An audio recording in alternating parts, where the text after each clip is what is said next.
یہ programme Pakistani American ایسوسی ایشن آف نیو یارک کے تعاون سے پیش کیا جا رہا ہے۔ پاکستانی امریکن کمیونٹی کی رہنمائی کے لیے سرگرم آپ کی اپنی تنظیم پانی۔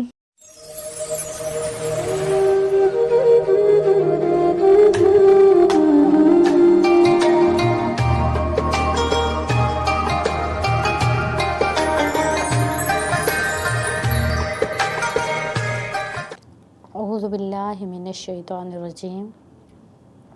بسم اللہ الرحمن الرحیم۔ وائس آف ساؤتھ ایشیا کی رمضان ٹرانسمیشن میں ہوں انیلا فتح۔ ہمارا آج کا عنوان ہے اخلاق مصطفیٰ کریم صلی اللہ علیہ وآلہ وسلم۔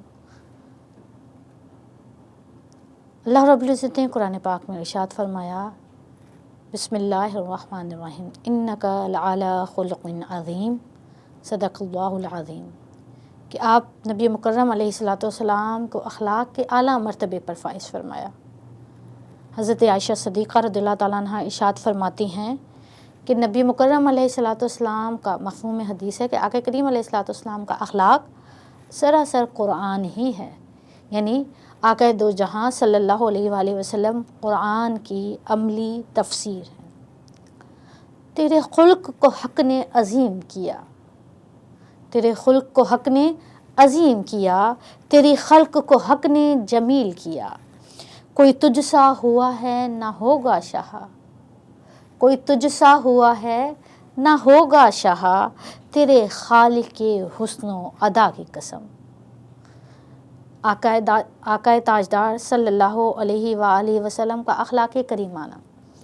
حضرت حسن رضی اللہ تعالیٰ عنہ اپنے ماموں حضرت ہند سے روایت فرماتے ہیں، یعنی جو حضرت ختیجہ رضی اللہ تعالیٰ عنہ کے پہلے زوج سے آپ کے صاحبزادے ہیں، ان سے حضرت حسن رضی اللہ تعالیٰ عنہ روایت فرماتے ہیں کہ حضور نبی کریم علیہ الصلاۃ والسلام جب گفتگو فرمایا کرتے تو یعنی آداب گفتگو حضور کی سیرت سے ہمیں ملتے ہیں کہ آقا کریم علیہ الصلاۃ والسلام کہ جب گفتگو فرماتے تو بہت نرم انداز میں فرماتے ہیں، بہت سہل انداز میں فرماتے، ایسے کہ تمام بیٹھے ہوئے لوگوں کو آپ کی گفتگو سمجھ آ سکے، کسی کو دوبارہ پوچھنے کی زحمت نہ ہو۔ آپ کی گفتگو ہمیشہ مثبت ہوتی اور با مقصد ہوتی، آپ بے مقصد گفتگو نہ فرمایا کرتے تھے۔ اور اسی طرح جو شخص آپ کی مجلس میں موجود ہوتا تھا، آقا کریم علیہ الصلاۃ والسلام کی آواز اس تک پہنچا کرتی تھی، کسی کو بھی گفتگو سننے میں زحمت نہیں ہوا کرتی تھی۔ اور آقا کریم علیہ الصلاۃ والسلام آپ آگے فرماتے ہیں کہ حضور نرم مزاج تھے، یعنی سخت نہ تھے، آپ رحم دلی کرنے والے تھے، آپ کے مزاج میں تلخی نہ تھی۔ ناظرین محترم، اب جو حدیث پاک میں ذکر کر رہی ہوں، ہم سائڈ بائی سائڈ اپنا بھی جائزہ لیتے جائیں کہ ہمارا انداز گفتگو کیا ہوتا ہے، ہمارا بڑوں سے انداز تکلم کیا ہے، بچوں سے انداز تکلم کیا ہے، ہم کیسے انہیں ٹریٹ کرتے ہیں، کیسے ان سے گفتگو کرتے ہیں، ہمارا مزاج کیسا ہے، آیا ہمارے مزاج میں نرمی ہے مزاج میں یا تلخی ہے؟ جبکہ ہمارے لیے جو مشعل راہ ہیں، ہمارے لیے جو ہدایت کا راستہ ہے، ہمارے لیے جو شمع ہے کہ جن کی سیرت پر ہم نے عمل کرنا ہے، ان کا مزاج، ان کا انداز گفتگو، ان کا بیہیویئر لوگوں کے ساتھ کیسا ہے۔ اسی طرح ایک اور حدیث پاک میں حضرت امام حسین رضی اللہ تعالیٰ عنہ ارشاد فرماتے ہیں، حضرت امام حسین رضی اللہ تعالیٰ عنہ اپنے والد حضرت علی شیر خدا رضی اللہ تعالیٰ عنہ سے ارشاد فرماتے ہیں اور ان سے پوچھتے ہیں کہ حضور نبی مکرم علیہ الصلاۃ والسلام کے معاملات گھر میں کیسے ہوا کرتے تھے، آپ گھر میں کیسے رہا کرتے تھے؟ تو حضرت علی شیر خدا فرماتے ہیں رضی اللہ تعالیٰ عنہ کہ آپ جب گھر جاتے تو وقت کو 3 حصوں میں تقسیم کر دیا کرتے تھے۔ ایک وقت اپنے اللہ کے لیے رکھتے تھے، یعنی اللہ کی عبادت، ذکر و اذکار، تسبیح و تحلیل، تلاوت قرآن مجید کے لیے رکھا کرتے تھے، اور وقت کا ایک حصہ اپنے اہل و عیال کے لیے، اپنی ازواج کے لیے رکھا کرتے تھے، جس میں آپ کی تمام ازواج کے درمیان آپ اپنے ٹائم کو، اپنے وقت کو برابر تقسیم کیا کرتے تھے، کبھی کسی کو شکوہ کا موقع نہیں دیا کرتے تھے، اور اسی وقت میں آپ اپنی پسندیدہ، اپنی محبوب صاحبزادی سیدۃ النساء حضرت فاطمہ الزہرا سلام اللہ علیہا کو بھی وقت دیا کرتے تھے، اور آپ کو یہ صاحبزادے حسنین کریمین کو بھی وقت دیا کرتے تھے۔ اور جب وقت کا تیسرا حصہ ہوتا تھا وہ حضور علیہ الصلوۃ والسلام اپنے آرام کے لیے مختص فرماتے، اور اس حصے میں بھی اپنے قریبی جو لوگ ہوا کرتے تھے، صحابہ کرام، یا جو آتا تھا اسے وقت دیا کرتے تھے۔ یعنی آپ کے معمولات جیسے باہر مجلس میں ہوا کرتے تھے، ویسے ہی آقا کریم علیہ الصلوۃ والسلام کے معمولات گھر میں بھی ہوا کرتے تھے۔ حضرت عائشہ صدیقہ رضی اللہ تعالیٰ عنہا ارشاد فرماتی ہیں کہ آپ بے حد نرم مزاج تھے، آپ کا اخلاق بے حد کریمانہ تھا۔ حضرت انس رضی اللہ تعالیٰ عنہ آپ فرماتے ہیں کہ میں نے 10 سال تک، 10 سال کا معمولی عرصہ نہیں ہوتا، آپ فرماتے ہیں کہ میں نے 10 سال تک آقا کریم علیہ الصلوۃ والسلام کے ہاں آقا کی خدمت کی ہے، لیکن کبھی ایسا نہیں ہوا کہ حضور نے مجھے اف تک کہا ہو۔ آپ جو کام کہتے میں نہ کرتا تو اس پر بھی مجھے تنبیہ نہ کرتے، اور اگر میں کچھ کر لیتا تو اس پر مجھ سے یہ سوال نہیں کرتے کہ تم نے یہ کیوں کیا۔ یعنی حضور علیہ الصلوۃ والسلام بہت نرمی کے ساتھ، بہت محبت کے ساتھ پیش آیا کرتے تھے۔ آج ہم اپنے گھروں میں، ہماری جو میڈز ہوتی ہیں، ہمارے گھر جو کام کرنے والے لوگ آتے ہیں، ہمارا رویہ ان کے ساتھ کیسا ہے؟ حضور علیہ الصلوۃ والسلام کا انداز مبارک کبھی حاکمانہ نہیں ہوا کرتا تھا، کبھی حکم نہیں دیا کرتے تھے کہ تم، بہت پیار سے، بہت محبت کے ساتھ، بلکہ ہم نے مختلف روایات پڑھی ہیں کہ حضور علیہ الصلوۃ والسلام اپنا بعض کام خود کیا کرتے تھے۔ تو آقا کریم علیہ الصلوۃ والسلام کی اخلاق کریمانہ تو یہ ہیں کہ وہ حضرت انس ان کے لیے، ان کے ماتحت ہیں اور ان کے لیے مختص ہیں، مگر آپ نے کبھی حضرت انس رضی اللہ تعالیٰ عنہ پر سختی نہیں فرمائی، آپ اپنا کام خود بھی کیا کرتے تھے۔ وہ حدیث پاک کہ جب آقا کریم علیہ الصلوۃ والسلام پر پہلی وحی نازل ہوئی اور آپ حضرت خدیجہ رضی اللہ تعالیٰ عنہ آپ کے پاس آتے ہیں، تشریف لاتے، تو حضرت خدیجہ رضی اللہ تعالیٰ عنہ کیا ارشاد فرماتی ہیں کہ اللہ پاک یعنی جو آپ پر نازل ہوا ہے وہ وحی، وہ آپ کو کوئی نقصان نہیں پہنچا سکتی۔ یہ کیوں؟ کیونکہ آپ رحم دل ہیں، کیونکہ آپ دوسروں کی مدد کرنے والے ہیں، کیونکہ آپ کسی کی برائی نہیں چاہتے، آپ سب کا بھلا کرنا چاہتے ہیں، آپ تو نرم دل ہیں۔ تو جب یہ سیرت، یہ اخلاق ہمارے نبی کریم علیہ الصلوۃ والسلام کی ہے تو ہم نے ان کے نقش قدم پر عمل کرنا ہے، چلنا ہے۔ جب ہم گھر میں ان کے معاملات کیسے تھے، وہ اپنے وقت کو کیسے منصفانہ طریقے سے تقسیم کرتے تھے،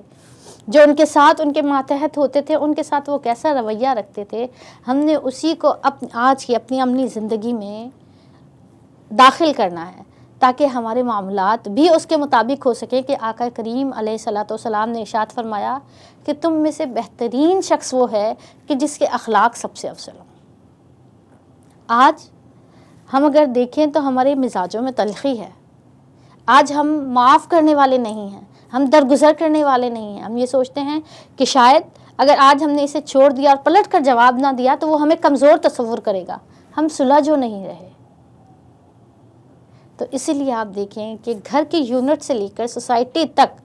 ہم آہستہ آہستہ تباہ ہوتے جا رہے ہیں، ہماری اخلاقی قدریں بھی تباہ ہوتی جا رہی ہیں، کیونکہ اب ہم نے بدلہ لینا سیکھ لیا ہے، معاف کرنا چھوڑ دیا ہے۔ اب ہم نے آقا کریم علیہ الصلوۃ والسلام کی مجلس ایسی ہوا کرتی تھی، جب آپ صحابہ کرام کی جماعت میں بیٹھا کرتے تھے تو اس مجلس میں فقط اچھی بات ہوتی تھی، حضور اچھی بات کو ہی پروموٹ کرتے تھے، اور اگر آپ کو کوئی ایسی بات محسوس ہوتی کہ کوئی صحابی ایسی بات کر رہا ہے جو اچھی نہیں ہے تو آپ منہ پھیر لیتے تھے، آپ کے چہرے کے ایکسپریشن ایسے ہو جاتے تھے کہ صحابہ پہچان جاتے تھے کہ آپ کو یہ بات پسند نہیں آئی۔ آپ کی مجلس ایسی ہوا کرتی تھی کہ جس میں نہ غیبت ہوتی تھی، نہ چغلی ہوتی تھی، نہ بدگمانیاں ہوتی تھی۔ اور آج میں چونکہ خود طبقہ نسواں سے تعلق رکھتی ہوں تو ہم خواتین اپنی مجلس، اپنی گیدرنگز پر غور کریں تو ہماری کوئی بھی مجلس، کوئی بھی سیٹنگ بغیر غیبت کے ختم ہی نہیں ہوتی۔ یعنی آغاز ہی وہ ہوتا ہے کہ فلاں یوں ہے، فلاں یوں ہے اور فلاں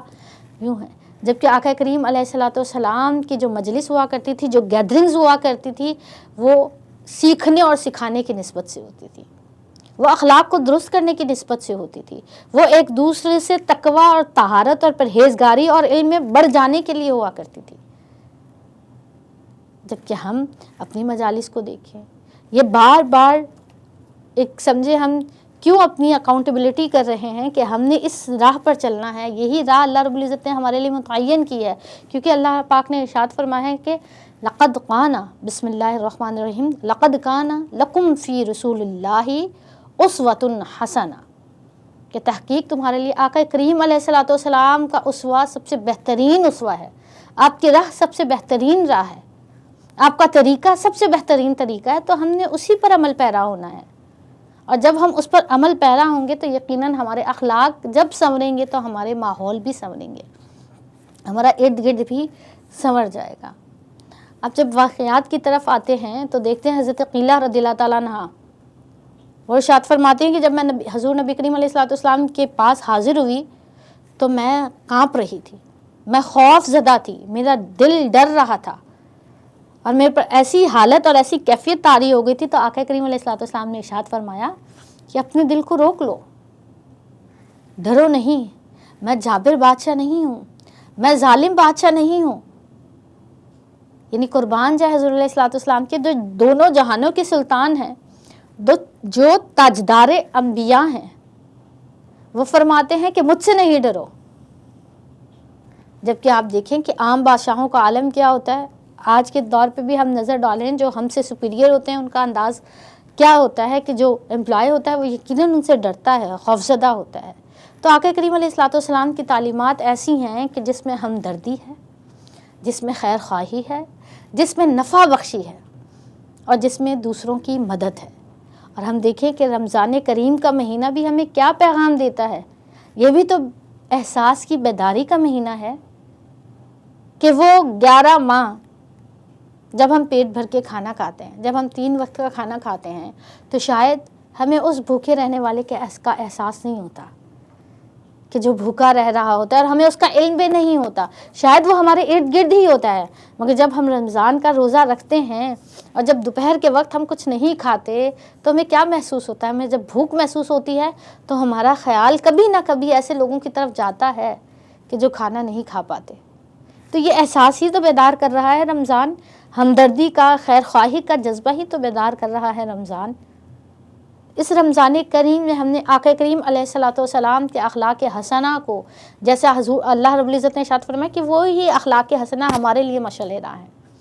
تو انہی اخلاق پر ہم نے عمل کرنا ہے۔ آقا کریم علیہ الصلوۃ والسلام کا اخلاق مبارک یہ تھا کہ حضرت خدیجہ رضی اللہ تعالیٰ عنہ کی سہیلیاں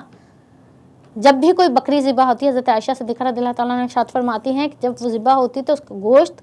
آپ حضور نبی مکرم علیہ الصلوۃ والسلام حضرت خدیجہ کی سہیلی کے ہاں لازمی بھیجا کرتے تھے۔ سبحان اللہ، کیا شان کریمانہ ہے آپ کی۔ حضرت شیمہ رضی اللہ تعالیٰ عنہ آپ کی رضائی بہن ہیں، قبیلہ حوازن کے جب قیدی آئے تو ان میں حضرت شیمہ رضی اللہ تعالیٰ عنہ بھی موجود تھیں۔ جب حضور کو معلوم ہوا کہ آپ کی رضائی بہن بھی اس میں موجود ہیں تو آپ نے انہیں بلا لیا، اپنی چادر مبارک ان کے لیے بچھائی، انہیں بٹھایا اور فرمایا کہ تم یہاں ہمارے پاس رہنا چاہتی ہو تو عزت و تکریم کے ساتھ ہمارے ساتھ رہو، اور اگر واپس اپنے قبیلے میں جانا پسند کرتی ہو تو آقا کریم علیہ الصلوۃ والسلام نے انہیں انعامات و اکرام دے کر اپنے قبیلے سے رخصت فرمایا۔ حضور کا اخلاق حسنہ اپنی رضائی بہن کے ساتھ ایسا تھا، جب آپ کی رضائی والدہ حضرت حلیمہ آتی ہیں تب آپ کھڑے ہوتے ہیں، ان کے لیے چادر بچھا دیتے ہیں۔ آپ کے والد رضائی والد آتے ہیں، ان کے لیے چادر بچھاتے ہیں۔ آپ کے بھائی آتے ہیں، ان کے لیے چادر بچھا دیتے ہیں۔ یعنی وہ دو جہاں کے بادشاہ ہو کر اپنے قریبی رشتہ داروں کو، اپنے ساتھ تعلق رکھنے والوں کو کیسے ٹریٹ کر رہے ہیں۔ وہ ان سے حضور علیہ الصلوۃ والسلام دلوں کو جوڑنے والے، دلوں کو توڑنے والے نہیں ہیں۔ آپ نے کبھی ایسا انداز تکلم نہیں اپنایا کہ کسی کی دل آزاری ہوئی ہو یا دو لوگوں کا آپس میں اختلاف ہو جائے۔ حضور علیہ الصلوۃ والسلام ہمیشہ جوڑنے والے رہے ہیں۔ آقا کریم علیہ الصلوۃ والسلام کے اخلاق کریمانہ کا انداز یہ ہے کہ ایک شخص آپ کے پاس آتا ہے، آپ نے ایک چادر پہنی ہوتی ہے، وہ چادر پیچھے سے کھینچتا ہے آپ کو مخاطب کرنے کے لیے۔ آقا کریم علیہ الصلوۃ والسلام کی چادر جب کھینچتا ہے تو حضور علیہ الصلوۃ والسلام کی گردن پر نشان مبارک پڑ جاتا ہے، یعنی تکلیف ہوتی ہے۔ مگر حضور جب پلٹتے ہیں تو اسے دیکھ کر مسکراتے ہیں۔ صحابہ کرام کو یہ بات ناگوار گزرتی ہے، مگر حضور فرماتے ہیں کہ اسے طریقہ نہیں ہے، یہ جہاں سے آیا ہے وہاں ایسے ہی لوگوں کو بلایا اور پکارا جاتا ہے۔ تو قربان جائے آقا کریم علیہ الصلوۃ والسلام سے اس شخص نے پھر کہا کہ مجھے کچھ عنایت فرمائیں، تو حضور علیہ الصلوۃ والسلام نے اسے عنایت فرمایا جو کچھ آپ کے پاس موجود تھا۔ حضور نے یہ نہیں فرمایا کہ تم یہ کیا کر رہے ہو، یا تم نے مجھے تکلیف پہنچائی ہے تو میں تمہیں کیسے دے دوں۔ حضور علیہ الصلوۃ والسلام کا تو انداز کریمانہ یہ ہے، آپ معاف کرتے تھے، درگزر فرماتے تھے۔ آقا کریم علیہ الصلوۃ والسلام کے پڑوسی جو آپ کے راستے میں کچرا ڈال دیا کرتے تھے، آپ نے کبھی ان پر کبھی گرفت نہ فرمائی، آپ ہمیشہ درگزر کر کے آگے بڑھا کرتے تھے۔ جب آقا کریم علیہ الصلوۃ والسلام پر پتھر پھینکے گئے تو جبریل امین نے آ کر جبریل امین نے کہا کہ آپ کہیں تو ہم دونوں پہاڑوں کو ملا دیں، مگر حضور نے فرمایا کہ مجھے رحمت للعالمین بنا کر بھیجا گیا ہے، میں دنیا کے لیے، میں عالم انسانیت کے لیے رحمت بن کر آیا ہوں، زحمت بن کر نہیں آیا۔ تو اس شان رحمت کو دیکھیں کہ آقا کریم علیہ الصلوۃ والسلام اپنے بندوں کے ساتھ ایک دن کیا سلوک کرتے ہیں۔ ایک دن حضرت ابن عباس رضی اللہ تعالیٰ عنہ چھوٹے تھے، بچے تھے، آقا کریم علیہ الصلوۃ والسلام کی مجلس میں بیٹھے تھے، آپ کے دائیں طرف آ کر بیٹھ گئے، اور حضرت ابو بکر صدیق رضی اللہ تعالیٰ عنہ آپ کے بائیں طرف موجود تھے۔ حضور علیہ الصلوۃ والسلام نے دودھ پیا، پیالے میں دودھ تھا، دودھ پیا۔ ہمارے ہاں آپ دیکھیں کہ بچوں کو اتنی اہمیت نہیں دی جاتی، اگر مجلس میں بڑے بیٹھے ہیں تو پہلے بڑوں کو اہمیت دی جاتی ہے۔ جو طریقہ، جو اصول آقا کریم علیہ الصلوۃ والسلام نے ارشاد فرمایا وہ یہ ہے کہ آپ مجلس میں بیٹھے ہیں، اور حضور علیہ الصلوۃ والسلام کی عادت مبارکہ تھی کہ آپ جب بھی کوئی چیز دیتے تھے تو سیدھے ہاتھ سے شروع کرتے تھے، یا کوئی بڑا بیٹھا ہوتا تھا تو اسے دیتے تھے، سیدھے ہاتھ سے آغاز فرماتے۔ اب سیدھے ہاتھ پہ حضرت ابن عباس رضی اللہ تعالیٰ عنہ بیٹھے ہیں جو ابھی بچے ہیں۔ آقا کریم علیہ الصلوۃ والسلام نے دودھ کا پیالہ پیا ہے، اور پھر حضرت ابن عباس رضی اللہ تعالیٰ عنہ سے ارشاد فرماتے ہیں، دیکھتے ہیں کہ سیدھے ہاتھ پہ حضرت ابن عباس ہیں، الٹے ہاتھ پہ حضرت ابوبکر صدیق ہیں، وہ بچے ہیں مگر سیدھے ہاتھ پہ بیٹھے ہیں، یہاں حضرت ابوبکر صدیق عمر میں بڑے ہیں۔ تو حضور علیہ الصلوۃ والسلام حضرت ابن عباس سے ارشاد فرماتے ہیں، کیا آپ اگر اجازت دیں، اس بچے سے مجلس میں اجازت طلب فرما دیں کہ اجازت دو تو میں یہاں الٹے ہاتھ سے، یعنی حضرت ابوبکر صدیق سے شروع کروں، پیالہ میں نے پی لیا ہے، میں یہاں سے شروع کرتا ہوں۔ حضرت ابن عباس نے فرمایا کہ نہیں۔ تو آقا کریم علیہ الصلوۃ والسلام نے نہ غصے کا اظہار فرمایا، نہ آپ کے چہرے پر کوئی ایسے آثار نمایاں ہوئے کہ جس سے حضرت ابن عباس کا دل ٹوٹ جاتا۔ آپ نے وہ پیالہ حضرت ابن عباس کو دیا، یعنی یہاں سے ترتیب شروع فرمائی۔ تو قربان جائیں آقا کریم علیہ الصلوۃ والسلام پر کہ آپ بچوں کے موجودگی کا بھی کتنا خیال رکھا کرتے تھے۔ اور بات احساس کی ہے، جب آقا کریم علیہ الصلوۃ والسلام نماز پڑھایا کرتے تھے، نماز میں آپ کا کبھی دل چاہتا تھا کہ آپ تلاوت کو لمبا کر دیں، اللہ کے کلام الہی کو لمبا کریں، مگر جب دیکھتے تھے کہ پیچھے کسی کے بچے کے رونے کی آواز آ رہی ہے تو حضور نبی مکرم علیہ الصلوۃ والسلام اپنی نماز چھوٹی کر دیا کرتے تھے، یعنی جلد اس صورت کو چھوٹا کر دیتے تھے، طویل صورتیں نہ پڑھا کرتے تھے، اور نماز جلد مکمل کرتے تھے۔ کیوں؟ کیونکہ آقا کریم علیہ الصلوۃ والسلام کو احساس تھا، ایک اس بچے کے رونے کا، اور دوسرا اس ماں کا جو جماعت میں کھڑی ہے، جو نماز ادا کر رہی ہے، کہ اس ماں کا اپنی بچے کو روتے ہوا دیکھ کر یا سن کر اس کا دھیان نماز میں نہیں رہے گا، اسے پریشانی ہوگی، تو حضور علیہ الصلوۃ والسلام صورت کو چھوٹا فرما دیا کرتے تھے۔ کیا خوبصورت آقا کریم علیہ الصلوۃ والسلام کی اخلاق کریمانہ ہے۔ حضور نبی کریم علیہ الصلوۃ والسلام کا اخلاق کریمانہ اہل ایمان یا صحابہ کرام کے ساتھ مختص نہیں تھا، بلکہ آپ کفار و مشرکین کے ساتھ بھی یہی نرم رویہ رکھتے تھے۔ آپ کے اخلاق کی وجہ سے بے شمار کفار و مشرکین صاحب ایمان ہو گئے تھے، آپ کی سخاوت کی وجہ سے بہت سارے لوگ صاحب ایمان ہوئے۔ حضرت عائشہ صدیقہ رضی اللہ تعالیٰ عنہا ارشاد فرماتی ہیں کہ آپ نے اپنی ذات کے لیے کبھی کسی سے بدلہ نہیں لیا، مگر دین حق کے لیے آپ لڑا کرتے تھے، اپنی ذات پر جب کوئی بات آتی تو آپ معاف فرما دیا کرتے تھے۔ آقا کریم علیہ الصلوۃ والسلام کفار کے ساتھ بھی رحم دلی فرماتے تھے۔ جنگ بدر کے موقع پر جب دو کفار مسلمانوں کے حوض سے پانی پی رہے تھے تو صحابہ کرام نے آ کر ارشاد فرمایا کہ وہ کافر ہیں، ہمارے حوض سے پانی پی رہے ہیں تو ہم انہیں قتل کر دیتے ہیں۔ آقا نے فرمایا نہیں، کافر ہیں تو کیا ہوا، انسان تو ہیں۔ آقا کریم علیہ الصلوۃ والسلام کافر کے جنازے کے احترام میں اٹھ جایا کرتے تھے کہ وہ انسان ہے۔ حضور علیہ الصلوۃ والسلام کے اخلاق کریمانہ جو ہمارے لیے مشعل راہ ہیں، ہمیں انہیں سیکھنا ہے اور ہم نے ان پر عمل کرنا ہے تاکہ ہماری زندگی آسان ہو سکے۔ اللہ پاک ہماری اس نشست کو اپنی بارگاہ میں قبول فرمائے اور رمضان المبارک کی برکتیں، رحمتیں لوٹنا نصیب فرمائے۔ وما علینا الا البلاغ۔